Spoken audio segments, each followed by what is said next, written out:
किसान भाइयों नमस्कार, मैं पिन सिंह आप सभी भाइयों का आपके अपने चैनल इंडियन फार्मिंग ज्ञान में एक बार फिर से स्वागत करता हूं। किसान भाइयों, यदि आप गेहूं की खेती करते हैं तो आपकी इच्छा यही रहती होगी कि हमारी जो गेहूं की फसल हो बहुत अच्छी तरह से ग्रोथ करे, पौधों से जो है अधिक कलों का फुटाव हो और पौधे के जो जड़ का विकास भी बहुत अच्छी तरह से हो, ताकि पौधा जो है अधिक से अधिक जो है पानी और पोषक तत्वों का अवशोषण कर सके। यदि पौधा जो है अधिक पोषण लेगा तो निश्चित तौर पे जो है फसल की अच्छी ग्रोथ होगी और पौधे से जो है कलों का फुटाव भी अधिक होगा, और जिसका परिणाम यह होगा कि आगामी समय में जब हमारी गेहूं की फसल पककर तैयार होगी तो हमें जो है गेहूं की बहुत अच्छी पैदावारी देखने को मिलेगी। किसान जो है गेहूं बुआई करते समय जो है रासायनिक खादों में जो है DAP, single super phosphate, potash और यूरिया जैसे खादों का इस्तेमाल करते हैं, और इनका जो है उन्हें बहुत अच्छा बेनिफिट मिलता है। फसल अच्छी तरह से ग्रोथ करती है, जड़ों का बेहतर विकास होता है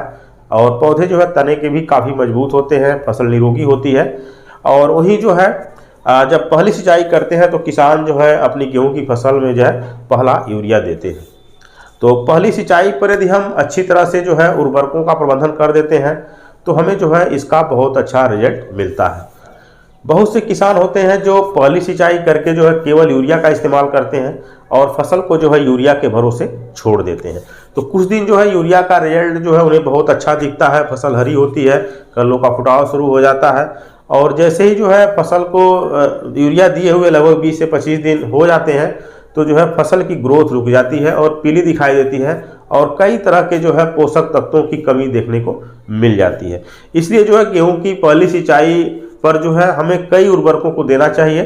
क्योंकि यदि हम इन उर्वरकों को नहीं देंगे तो हमारी फसल की अच्छी ग्रोथ नहीं होगी और पैदावारी में कमी देखने को निश्चित तौर पे मिलेगी। तो पहली सिंचाई अक्सर हम 21 से लेकर 25 दिन पे करते हैं और इस समय करने का हमें बहुत अच्छा लाभ मिलता है। और जैसे ही जो है हमारी गेहूं की फसल जो है 21 से 25 दिन की होती है तो पौधे की जो क्राउन रूट होती है वह तेजी से जो है नीचे की ओर बढ़ने लगती है और क्राउन रूट से जुड़ करके जो है बहुत सारे जड़ों का विकास होना शुरू हो जाता है, जिसका परिणाम क्या होता है कि जो है पौधा अधिक पोषक तत्वों का अवशोषण करना शुरू कर देता है और पौधा जो है तेजी गति से जो है ग्रोथ करने लगता है। तो यही वह समय होता है जब हमें जो है पौधे को पानी देना चाहिए। पानी देने का लाभ हमको जो है काफ़ी अच्छा मिलेगा। नमी की स्थिति में जो है पौधा अधिक ग्रोथ भी करेगा और जो जड़ें होंगी वह गहरी फैलेंगी।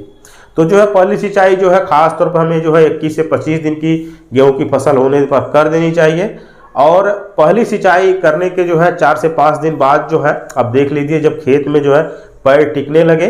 तो आप जो है यूरिया ले लीजिए 45 किलोग्राम प्रति एकड़ की दर से जो है, और साथ में जो है 4 से लेकर 5 किलोग्राम जो है जिंक सल्फेट 33% ले लीजिए, और साथ में जो है 80% WDG सल्फर जो है 3 से 4 किलोग्राम लेकर के जो है इन सभी को जो है एक साथ अच्छी तरह से मिक्स कर लीजिए और अच्छी तरह से खेत में जो है छिट्टा लगा दीजिए। और इसका रिजल्ट जो है आपको बहुत अच्छा मिलेगा। खास तौर पे आपकी फसल को जो है यूरिया की पूर्ति होगी, साथ में जो है जिंक और सल्फर की भी पूर्ति हो जाएगी। जिंक जो है यूरिया की दक्षता को भी बढ़ा देता है, फसल में हरियाली पैदा करता है, क्लोरोफिल की मात्रा बढ़ा देता है। वही जो है सल्फर जो है यह भी जो है क्लोरोफिल एक्टिव कर देता है, पौधे हरे हो जाते हैं, फसल की अच्छी ग्रोथ होने लगती है और फसल जो है ठंड से भी बची रहती है और फसल में जो है किसी भी तरह के फंगस बीमारी का भी अटैक नहीं देखने को मिलता है। दाने मजबूत और बोल्ड भी होते हैं, जिससे जो है पैदावारी में जो है बढ़ोतरी देखने को मिलती है। यूरिया का भी काम यही होता है कि फसल की अच्छी ग्रोथ करना, पौधे को हरा करना, क्लोरोफिल को एक्टिव करना और पौधे से जो है अधिक कलों का जो है फुटाव करना। यदि हम अपनी गेहूं की फसल को जो है पहली सिंचाई पर जो है यूरिया, सल्फर और जिंक की मात्रा अच्छी तरह से दे देते हैं तो जो है पौधे से जो है अधिक कलों का फुटाव होने लगता है, पौधा लंबाई में ग्रोथ करने लगता है और जड़ें जो है गहरी फैलने लगती हैं और इसका जो है बहुत ही अच्छा रिजल्ट मिलता है। फसल भी एकसार जो है बढ़ने लगती है। वहीं जो है कुछ ऐसी भी खादें जो है मार्केट में उपलब्ध हैं जो जिन्हें हम जैविक खाद कहते हैं। खास तौर पे जो है बायोवीटा और सागरिका जो है इन खादों में जो है काफ़ी नामी हो चुकी है। तो आप पहली सिंचाई पर जो है यदि सागरिका यूज करना चाहते हैं तो 5 से लेकर जो है 10 किलोग्राम प्रति एकड़ की दर से जो है आप यूज कर सकते हैं यूरिया के साथ। वहीं यदि आप बायोवीटा यूज करना चाहते हैं तो आप 4 किलोग्राम प्रति एकड़ की दर से जो है बायोवीटा भी ले सकते हैं। यह जो है एक जैविक खाद है और इसका इस्तेमाल यदि अपनी फसल में करते हैं तो आपके खेत में जो है जीवांश की मात्रा भी बढ़ती है, कार्बन की भी मात्रा बढ़ती है और पौधे जो है अधिक पोषक तत्वों का अवशोषण भी करते हैं। कारण कि ये जो खादें होती हैं ये मिट्टी से जो है पोषक तत्वों को जो है अधिक से अधिक पौधों को उपलब्ध कराती है। तो यदि आप बायोविटा सागरिका का भी इस्तेमाल आप गेहूं की फसल में जो है पहली सिंचाई पर कर देते हैं तो इसका भी जो है काफ़ी बेनिफिट आपको मिलेगा। पौधे हरे होंगे